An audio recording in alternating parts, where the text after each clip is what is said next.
இங்க ஒரு ஹஸ்பண்ட் எதுக்கு எடுத்தாலும் வைஃப் திட்டிட்டே இருக்காரு. இதனால வைஃபுக்கு ஸ்ட்ரெஸ் ஆகுது. அவங்களும் அந்த விஷயத்தை ஹஸ்பண்ட் கிட்ட சொல்லாம விட்டுருவாங்க. மறுபடியும் ஹஸ்பண்ட் ஈவினிங் போல நாம பேசலாம்னு சொல்றான். அது அவங்களை இன்னும் கொஞ்சம் ஸ்ட்ரெஸ் ஏத்தி விட்டுறாரு. அதை நினைச்சிட்டு அவங்க வேலைக்கு போறாங்க. கரெக்டா ஹஸ்பண்டும் ஈவினிங் கால் பண்ணு, அந்த ஒரு டென்ஷன்ல ஆபீஸ்ல இருந்து லேட்டா கிளம்புறாங்க. வீட்டுக்கு 9 மணிக்கு வந்த ஏன் லேட் ஆச்சுன்னு கேள்வி கேட்கறான். இது கேட்டுட்டு இன்னும் கொஞ்சம் ஸ்ட்ரெஸ் ஆகி ரெஸ்ட் ரூம் போயிட்டு அழுத ஆரம்பிச்சுட்டாங்க. என்ன பண்றதுன்னு தெரியாம நான் எங்க அம்மா வீட்டுக்கு போறேன்னு சொல்லிடுறாங்க. காலையில சின்னதா ஸ்ட்ரெஸ் ஆரம்பிச்சு அடுத்த நாள் காலையில அதே ஸ்ட்ரெஸ் பெருசாகி உங்க கையிலே வந்துருச்சு. அதுக்கு பதிலா அன்பாகவும் பாசமும் பேசியிருந்தீங்கன்னா பிரச்சனை கொஞ்சம் ஈஸியா தீர்ந்திருக்கும். இப்படி மேரேஜ் கவுன்சிலர் அட்வைஸ் கொடுக்குறாங்க.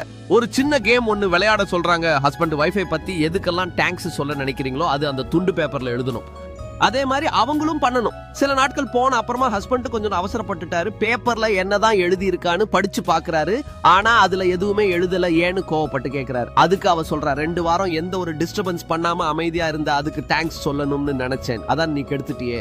2 மாசம் அமைதியா இருந்து அவ கிட்ட பேச போனா அவ டைவர்ஸ் கேக்குறாள். ஹீரோவும் அவன் இஷ்டம் என்று சொல்றான். இப்ப கோர்ட்டுக்கும் போறாங்க.